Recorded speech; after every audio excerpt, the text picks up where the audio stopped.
Praise the Lord, सबको जय मसीह की। क्या बस कि सही।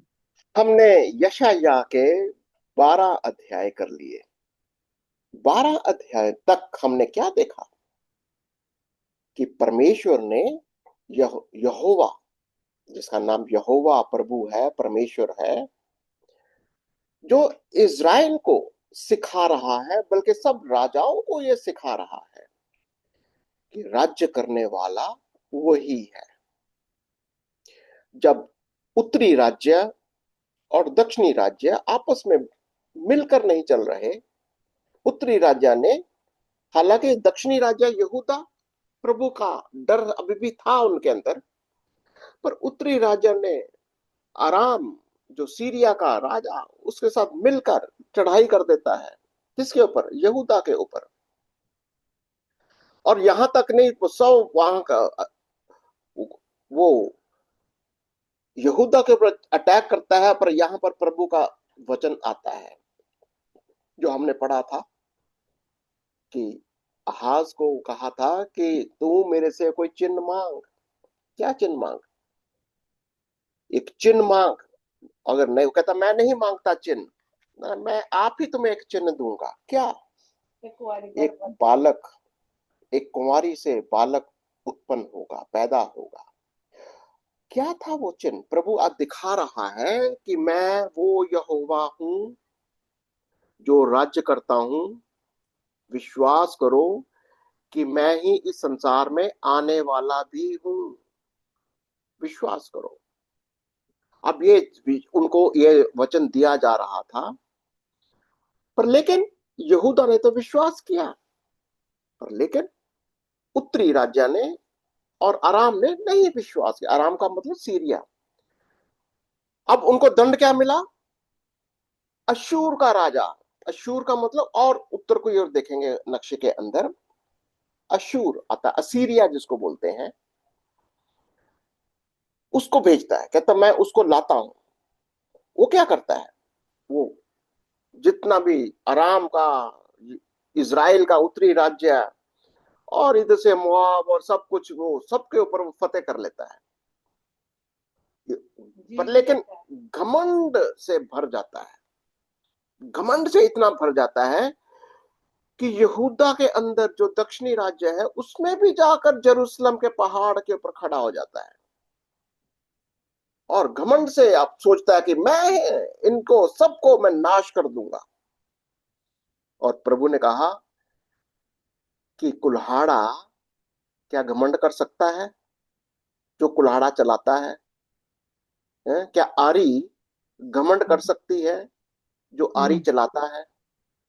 हम्म? अब प्रभु ने असीरिया को भी दंडित करने का घोषणा कर दी। अभी तक हमने पढ़ा था। और भविष्यवाणी कर दी कि तेरा भी एक और आएगा जो नाश करेगा। बाबिलोन। बाबिलोन आएगा। वो भी कहीं ना कहीं बिल्कुल उत्तर की ओर से।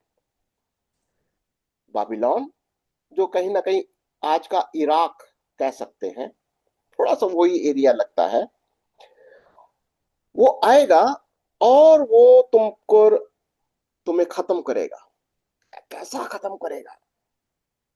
ये भविष्यवाणी यशायाह कर रहा था। अगर तुम विश्वास नहीं करते तो देखो, अब बाबिलोन आएगा। वो आकर तुम्हें नाश करेगा। तुम्हारे अब ये यशायाह का 13वें अध्याय में हम पढ़ेंगे। अगर बाबिलोन भी, अगर वो भी ऐसा नहीं मानता, अगर वो भी कहीं ना कहीं प्रभु की आज्ञाओं का पालन नहीं करता, उसके पीछे भी मैं एक और को ले आऊंगा। किसको लाऊंगा? याद है? मादी फारस को लाऊंगा। क्योंकि बाबिलोन के बाद, देखो ये याद रखना कि ये हिस्ट्री के अंदर बड़े बड़े साम्राज्य थे। बड़े बड़े साम्राज्य, जैसे सम्राट। सम्राट का मतलब होता है ऑलमोस्ट पूरी दुनिया पर शासन करने वाले, उसको सम्राट कहते थे। जिसके पास पूरा, जैसे अलेक्जेंडर, उसके बाद में यूनान का राज्य इंडिया तक था। या बाबिलोन भी इंडिया तक था। बाबिलोन का भी किंगडम, अगर आपको मैं मौका मिलेगा आपको नक्शा दिखाऊंगा कि अगर बाइबल में भी कहीं देखेंगे आपको, बाबिलोन का एम्पायर पूरे वर्ल्ड के अंदर इंडिया तक था। तो ये वाला जो किंगडम होती थी, प्रभु कहता मैं लेकर आता हूं, मादी फारस को मैं लेकर आता हूं। तो आज हम इसको पर चर्चा करेंगे कि ये भविष्यवाणी प्रभु ने कैसे करी। यशाया और उसका 13वां अध्याय कोई जना निकालेगा, और मैं चाहूंगा कि आप इसको जहां जहां बाबिलोन आता है आप उसके ऊपर निशान लगाइए। कहा, देखिए जरा यशाया 13 और उसकी पहली आयत से देखें। मैं पढ़ूं? हाँ, पहली आयत से देखिए। हाँ, यशाया 13, जिसकी हेडिंग है परमेश्वर बेबीलोन को दंड देगा। हम्म बेबीलोन के विषय भारी भविष्यवाणी, जिसको आमोस के पुत्र यशायाह ने दर्शन में पाया। मुंडे पहाड़ पर एक झंडा खड़ा करो, हाथ से संकेत करो और उनसे ऊंचे स्वर से पुकारो कि वे सरदारों के फाटकों में प्रवेश करें। मैंने स्वयं अपने पवित्र किए हुओं को आज्ञा दी है।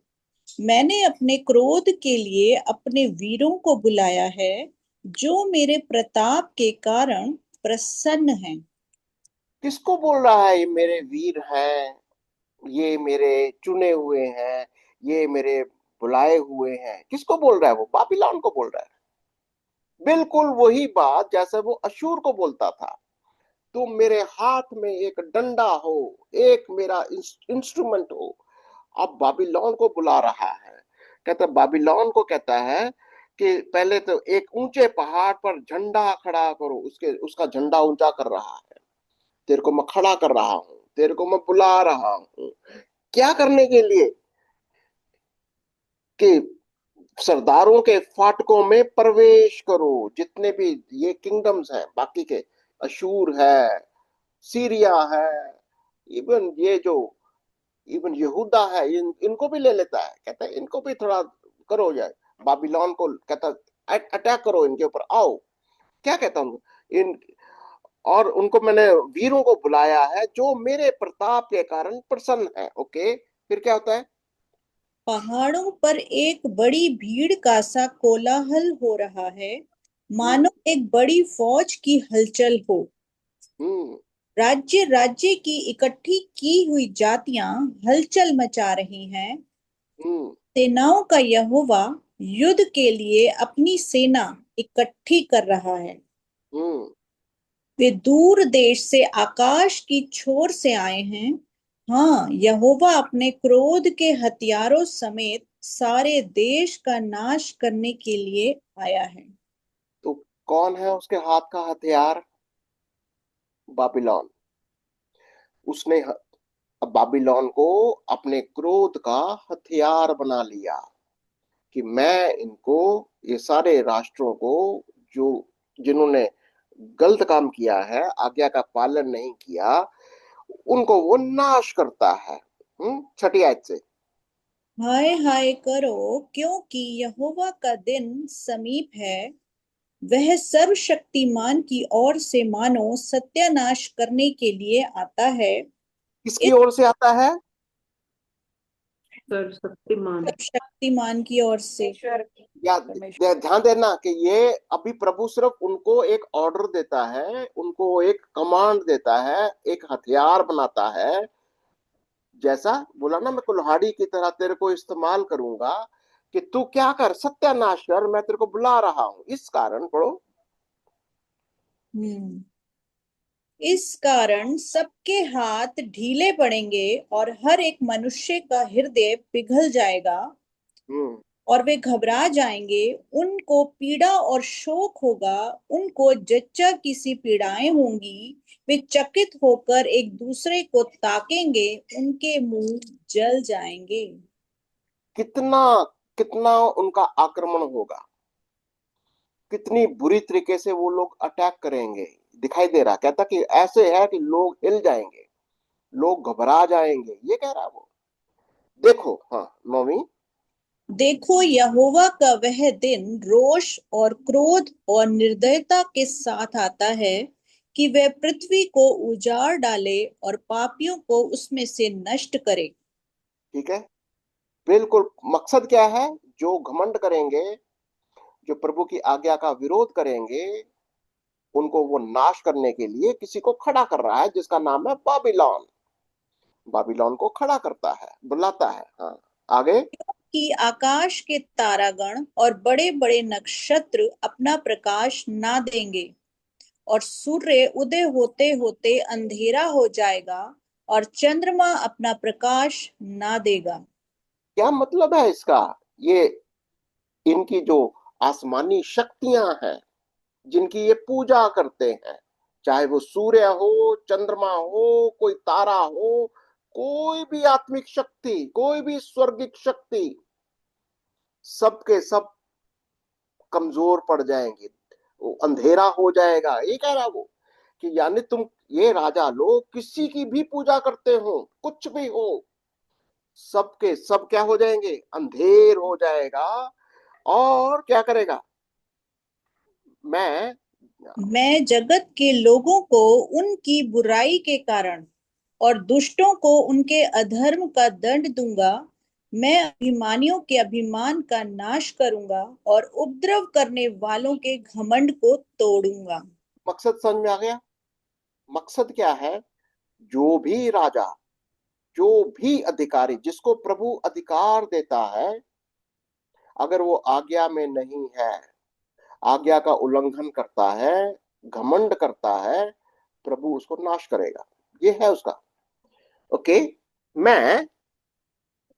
मैं मनुष्य को कुंदन से और आदमी को ओपोर के सोने से भी अधिक महंगा करूंगा।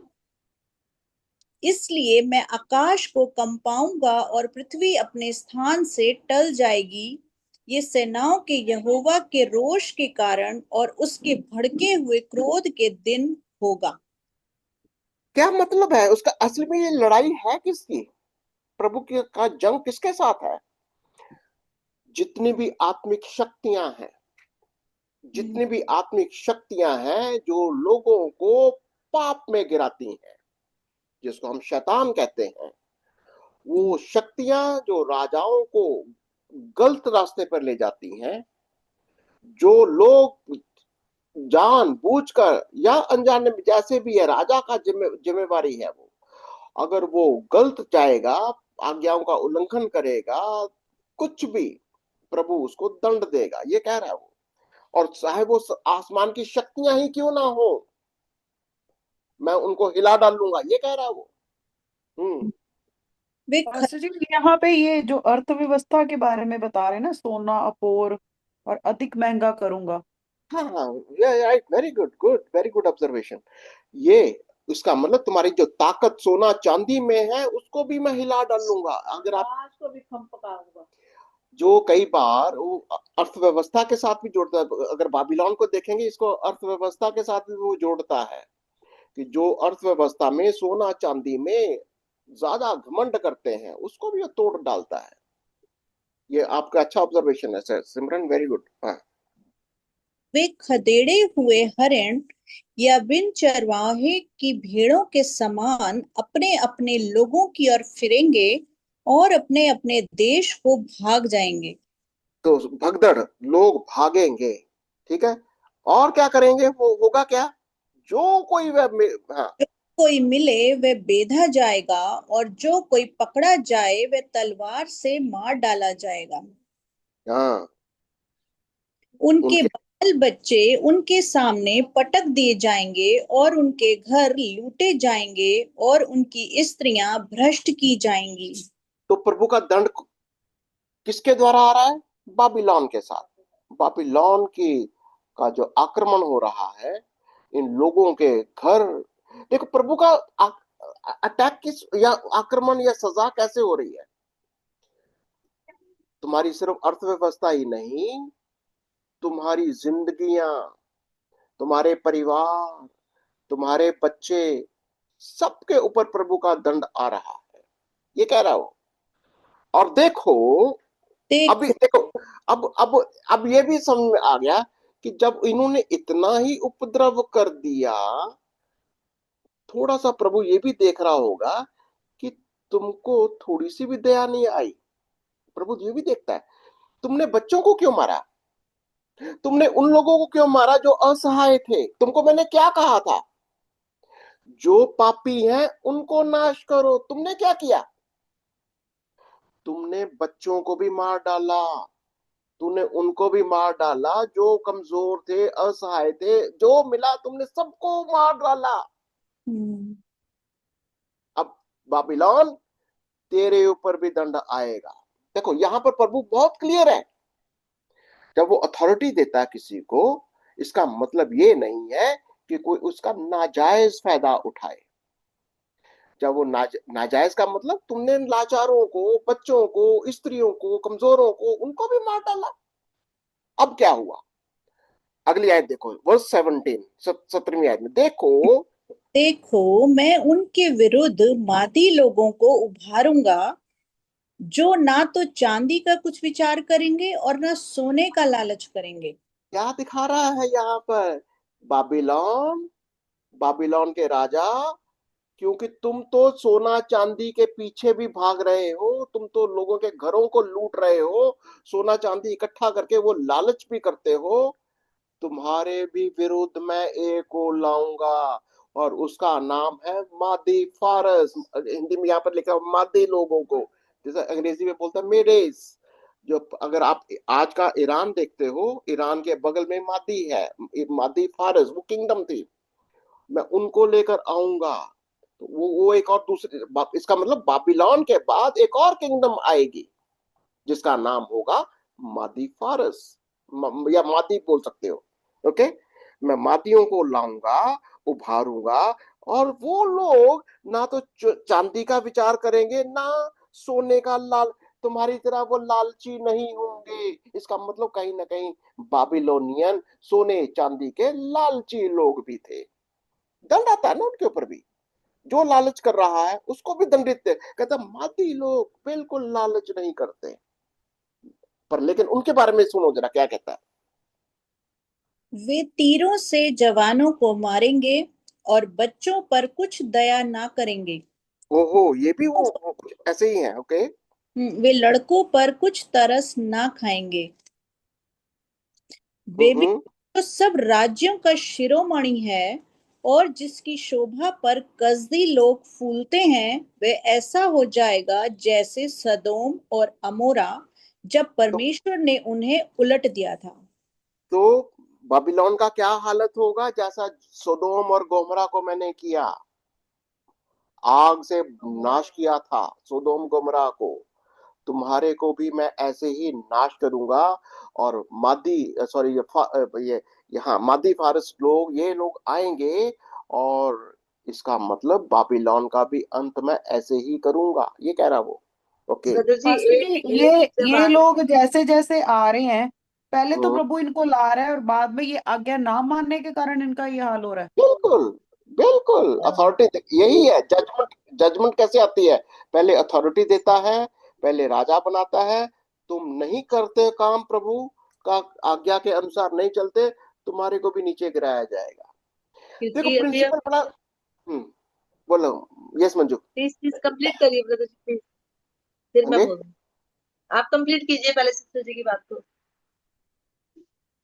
क्या बोल रहे। मैं कह रही हूँ, मैं ये बोल रही थी, जब जैसे सिस्टर जी बोल रहे हैं ना कि क्रोध बढ़ता जाता है, तो यहाँ पर ये यहोवा का दिन जब बोल रहे हैं ना, तो यहोवा का दिन ये न्याय का दिन ही है। बिल्कुल, यहोवा का दिन मतलब ये जो एक तो होता है, वो हमेशा न्याय का दिन नहीं होता है। जब भी आएगा यस, प्रभु न्याय करता है। ठीक यस, है। जब वो कह रहा है मैं सेना इकट्ठी कर रहा हूँ हम्म, लोगों के विरुद्ध, जब पढ़ के आए पीछे से भी, तो ये इसका मतलब यही है कि उनका बिल्कुल ये रिजल्ट उनको दे रहा है कि इस तरीके से हो जाएगा तुम्हारे पास, तुम्हारी किंगडम हटेगी और दूसरा राज्य आ जाएगा जो कि मादी फारस है। हम्म। यहोवा का दिन जब भी आप देखो, उसको भी एक आप इसको ना एक स्पेशल मार्किंग करो। कर दिया। यहोवा का दिन का मतलब प्रभु का न्याय का दिन। यस। ठीक है। ये इंटरेस्टिंग है, जब भी आप प्रभु देखो प्रिंसिपल क्या है, अब यहोवा के परमेश्वर के काम करने का तरीका। ये लूसीफर क्या चीज है, शैतान क्या चीज है। शैतान को भी प्रभु ने बहुत ऊंचा नंबर 1 स्वर्गदूत बनाया था, पर जब उसने आज्ञा का पालन नहीं किया तो क्या किया उसके साथ, नीचे गिरा उठाकर नीचे गिरा दिया गया। हम्म, परमेश्वर के काम करने का तरीका है ये। वो हर एक को एक मौका जरूर देता है कि वो शासन करे, करो। तुमको प्रभु प्रभु अधिकार देगा, तुमको सोना चांदी भी देगा, तुमको अथॉरिटी भी देगा, पॉलिटिकल पावर भी देगा, सब कुछ देगा। पर लेकिन अगर तुमने प्रभु की आज्ञा के अनुसार काम नहीं किया तो वो तुमको दंड देना भी जानता है। ये तो ये पास्टर जी, ये तो हमारे लेवल पे, ये तो राज्य की बात हो रही है। अगर हमारे लेवल में जैसे प्रभु ने हमें चुना, अगर हम हम्म, प्रभु के उस आज्ञा के अनुसार नहीं चलेंगे तो वो फिर हमें भी हटा देगा। बिल्कुल। यहां पर देखो आज यही तो, यस बिल्कुल आपने बहुत बढ़िया पकड़ लिया। देखो अगर हम जानबूझकर परमेश्वर के वचन का उल्लंघन, देख आपको याद है पहला कुरिन्थियों और उसका 5वें अध्याय के अंदर हमने पढ़ा था, आपने अभी पढ़ भी रही उसको। एक व्यक्ति जानबूझकर व्यभिचार में पड़ रहा था, जानबूझकर। अब प्रभु ने क्या कहा, हाँ? तो पौलुस ने कहा इसको शैतान के हवाले कर दो, नाश कर दो इसको, इसकी देह के नाश के लिए इसको शैतान के हवाले कर दो। ये याद है। प्रभु के दिन, उद्धार के दिन में इसको उसके शैतान के हवाले कर दो। नहीं आज भी करो, उद्धार उस समय शायद इसका उद्धार हो जाए, पर लेकिन हम्म। आज, आज देखो आज भी आपने अभी पॉइंट को ले लिया। आज भी बहुत सारे प्रभु के लोग प्रभु का दंड भोग रहे हैं। बहुत सारे लोग प्रभु की सेवकाई में तो आ जाते हैं पर आज्ञा का पालन नहीं करते। आपको दिखाई देगा, परमेश्वर का क्रोध भी दिखाई देता है, वो दंड भी देता है। वो इसीलिए देता है दंड ताकि तुम समझ जाओ। प्रभु कहता क्या है, बस जो जय पाए, तुमको जयवंत होना है। आज हमको पाप की शक्तियों के ऊपर जयवंत होना है। अगर नहीं हो रहे हो तो प्रभु बहुत गुस्से में है। बहुत प्रकाशित वाक्य याद है हम क्या पढ़ते थे, जो जय पाए, जो जयवंत होगा वही मेरे साथ राज्य करेगा, वही मेरे साथ सिंहासन पर बैठेगा, उसी को मैं सब क्राउन देगा, उसी को मैं सारे अधिकार दूंगा। सारी बातें प्रभु यही कह रहा है, जो जय पाए। कि वो लास्ट में प्रकाशित वाक्य में ये भी बोला ना कि उसकी फिर दूसरी मौत नहीं होगी, आत्मिक मौत, आत्मा हाँ, की। जो अगर जो जय पाए मतलब अगर आज हम शरीर में रहते हुए, संसार में रहते हुए शैतान के ऊपर, उसकी ताकत के ऊपर हम जयवंत नहीं है, फिर हम ना तो उसके उद्धार में शामिल हो सकते हैं, और दूसरी मृत्यु भी तय है। दूसरी मृत्यु भी तय है, वो तुम्हारा जो नरक की आग वो तय है। फिर प्रभु यीशु मसीह यही तो समझाते हैं। और ये बहुत सारे लोगों का ये बहुत, इसको बोलते हैं हाइपर ग्रेस थियोलॉजी, आजकल बहुत चली हुई है मसीहियों के बीच में। उसको हाइपर, ओ प्रभु ने तो हमको माफ कर ही दिया, प्रभु ने तो हमको चुन ही लिया, अब हम जो भी कर रहे हैं प्रभु ने हमको सबको माफ कर दिया। बहुत खतरनाक थियोलॉजी चल रही है वो, बहुत व्यवस्था खतरनाक को नहीं लोगों की। मान, वो व्यवस्था को नहीं मान रहे हैं। वो कह रहे हैं कि अब हमारे ऊपर व्यवस्था नहीं है। वो परमेश्वर के क्रोध को नहीं जानते। परमेश्वर का क्रोध, अगर जानबूझकर हम परमेश्वर की आज्ञा का पालन नहीं करते तो उसका दंड तय है। हाँ ये है, हम अगर पाप करते हैं, हमारे पास एक रास्ता है, हमारे पास एक महायाजक है। कौन? यीशु मसीह, जिसका लहू हमारे पापों को धो देता है, जिसका वचन हमें शुद्ध करता है, पवित्र करता है। पर लेकिन जानबूझकर अगर पाप में कोई बना रहना चाहता है और उम्मीद करता है कि प्रभु का अनुग्रह उसको बचा लेगा, वो कहीं गलती में है। वो गलती में है।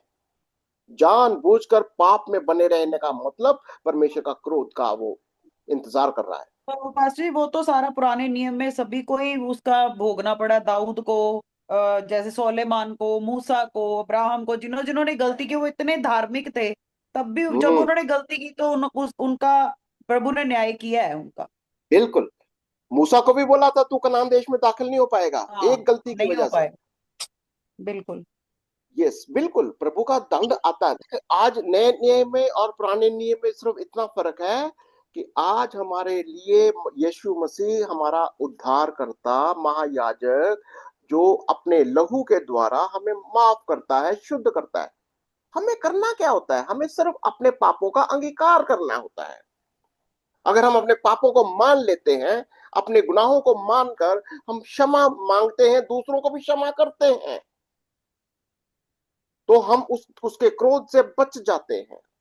प्रभु ने कहा ना, जैसा मैंने तुम्हें माफ किया, तुम भी एक दूसरे को माफ करो। जैसा मैंने तुमसे प्रेम किया, तुम भी एक दूसरे से प्रेम करो। अगर आप प्रभु के इन आज्ञाओं में नहीं चलना चाहते और फिर भी उम्मीद करते हो कि प्रभु का अनुग्रह आपको बचा लेगा, गलती में हो सकते हो। वो आज भी वही यहोवा है, आज भी वही यीशु है, सिर्फ वो मसीहा है क्योंकि वो हमें बचाना चाहता है। ठीक है, यस। ओके, क्लियर है? चलो आगे चलते हैं। और वह क्या कहेगा? 20वीं आयत में लिखा है, वह फिर कभी ना बसेगा और युग युग तक उसमें कोई वास ना करेगा। कौन न बसेगा?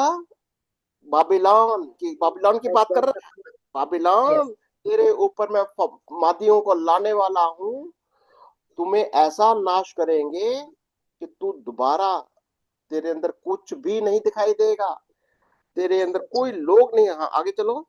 अरबी लोग भी उसमें डेरा खड़ा ना करेंगे और हम्म चरवाहे उसमें अपने पशु बिठाएंगे। हम्म वहां जंगली जंतु बैठेंगे और उल्लू उनके घरों में भरे रहेंगे। वहां शुतुरमुर्ग बसेंगे और जंगली बकरे वहां नाचेंगे। उस नगर के राजभवनों में हुंडार और उसके सुख विलास के मंदिरों में गीदड़ बोला करेंगे।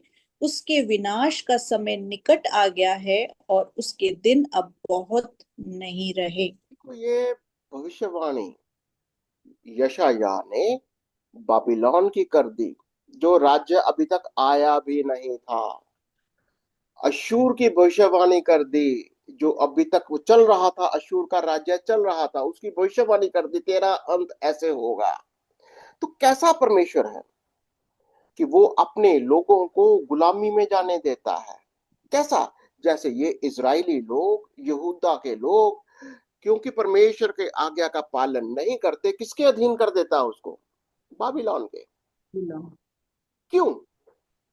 क्योंकि अगर तुम आज्ञा का पालन नहीं करोगे, मैं तुझे बाबिलोन के अधीन कर दूंगा। यही प्रिंसिपल है।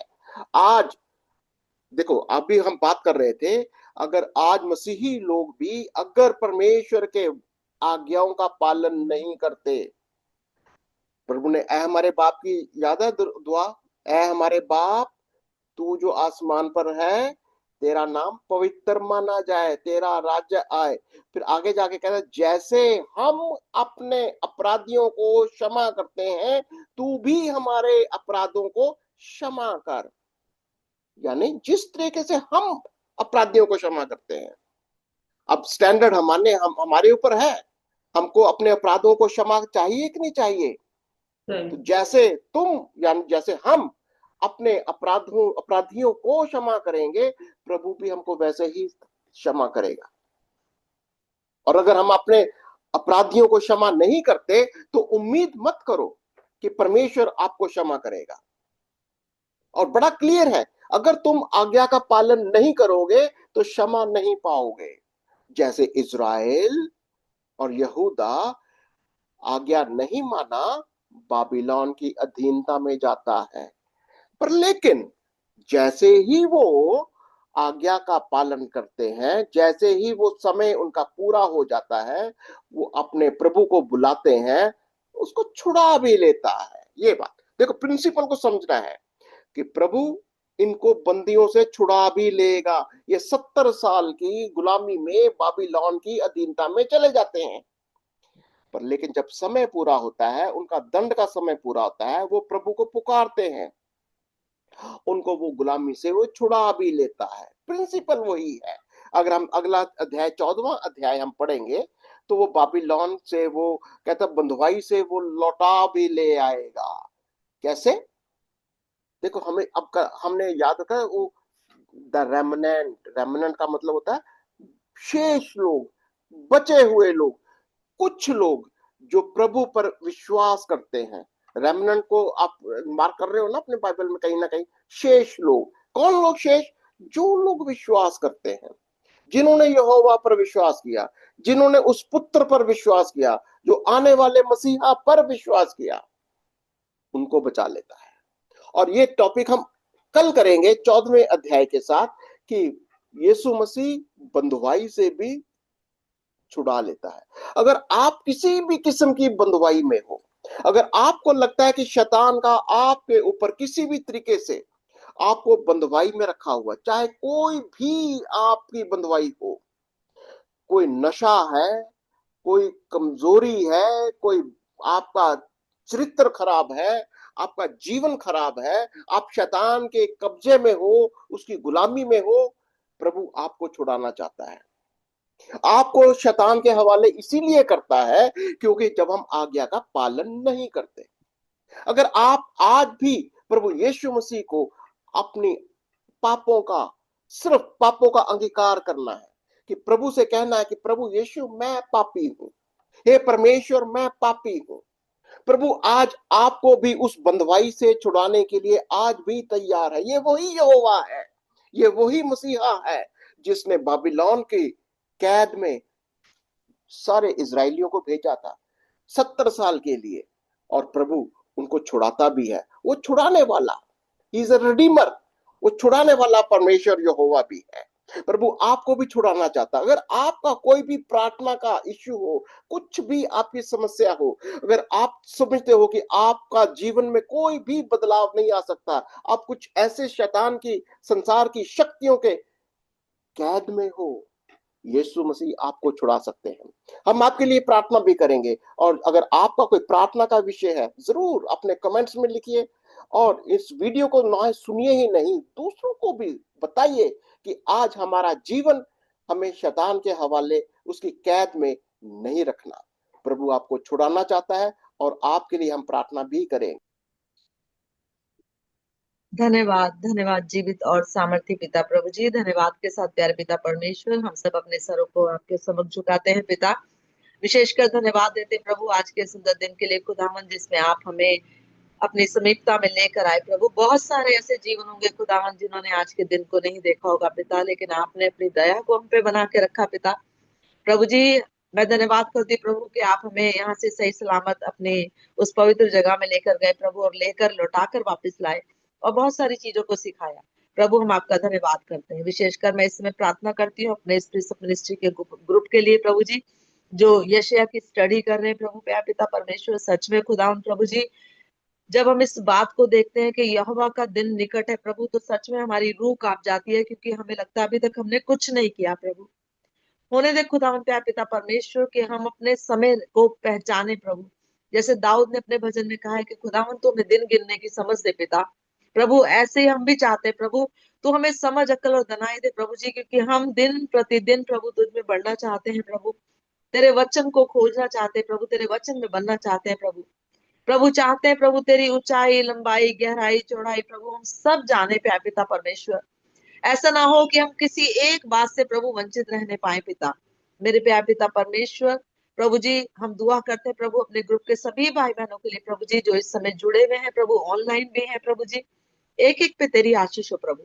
आज का आशीषित वचन खुदावन जो हमने पढ़ा है प्रभु, सच में प्रभु कि कोई भी चीज प्रभु जी जो दुनिया में कितनी भी कॉस्टली क्यों ना हो प्रभु, कितनी भी महंगी क्यों ना हो, कितनी भी अच्छी क्यों ना हो प्रभु, वो सब चीजें प्रभु जी हट जाएंगी प्रभु, क्योंकि तुझसे उत्तम कुछ नहीं है मेरे पिता प्यारे पिता परमेश्वर। प्रभु जी हम अपने आप को प्रभु तेरे आगे खाली करते हैं पिता, चाहते हैं प्रभु तेरे वचन के अनुसार प्रभु हमारी जिंदगी होने पाए प्रभु। सच में प्रभु तू और तेरा वचन ही है प्रभु जो हमें बचा सकता है प्यारे पिता परमेश्वर। होने दे खुदावन तेरा वचन हमारे जीवन में कार्य करे प्रभु जी। प्यारे पिता परमेश्वर मैं इस समय प्रार्थना करती प्रभु ब्रदर बीपी मैसी जी के लिए, सिस्टर क्रिस्टीना जी के लिए प्रभु, जो अपने कीमती समय को खुदावन हमें आपके वचन को खोजने में, समझने में सहायता करते पिता। होने दे प्यार पिता परमेश्वर तेरा वचन प्रभु जी हम सही से सीखने पाए प्रभु, उनके इस एफर्ट को प्रभु जी हम व्यर्थ ना जाने दें प्यारे पिता परमेश्वर, वरन हम उसको गहराई से खोजें। केवल हम यहाँ बैठकर सुने ही नहीं प्रभु, हम लिखे भी प्रभु, हम उसे याद भी करें प्यारे पिता परमेश्वर, और अपने लोगों को भी बताएं प्यारे पिता परमेश्वर खुदावन। हाँ प्यारे पिता परमेश्वर, हमने ये सीखा है खुदावन, तेरे वचन को ढूंढना, खोजना और उसे मानना यत्न के साथ प्यारे पिता परमेश्वर, उसके अनुसार चलना और सिखाना भी है प्रभु। तो होने दे प्रभु, हम तेरे वचन के अनुसार प्रभु जी अपनी जिंदगी को व्यतीत करने वाले हो सके। जैसे ब्रदर जी, सिस्टर जी प्रभु हमें सिखा रहे प्रभु, हम भी बहुतों के लिए ऐसे ही बन पाए प्यारे पिता परमेश्वर। प्रभु जी सारे भाई बहनों को प्रभु, यदि किसी चीज की कमी घटी प्रभु, अपने बच्चों को आशीषित करना, उन्हें जो कुछ भी नीड्स है प्यारे पिता परमेश्वर, आप उनके मांगने से पहले जानते प्रभु। हमें विश्वास है प्रभु जी आप उन्हें वो प्रोवाइड करेंगे। यदि किसी के मन में कोई सवाल है, कोई घटी है प्रभु, तो उसे आप उस चीज के लिए प्रभु जी उत्तर दें प्रभु।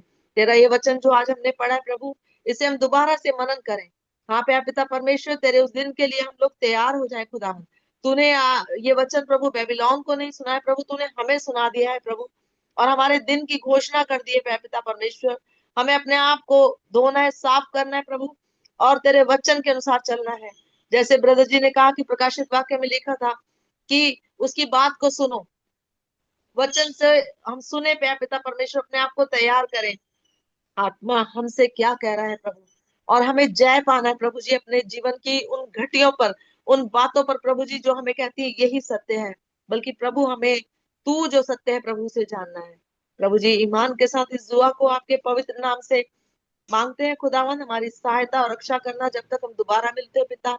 एक एक को अपने अनुग्रह भरे हाथ के तले रखना प्रभु जी, और कल जब हम दोबारा मिले प्रभु, इसी जोश के साथ प्रभु जी तेरे नाम से हम इकट्ठा होने पाए प्यारे पिता परमेश्वर, और तेरे नाम को महिमा दे। दुआ आपके पवित्र नाम से हमारे उद्धारकर्ता प्रभु यीशु नासरी के नाम से मांगते, दुआ सुने और कबूल करें। आमीन। आमीन। आमीन। प्रभु आपको बहुत बहुत आशीष दे।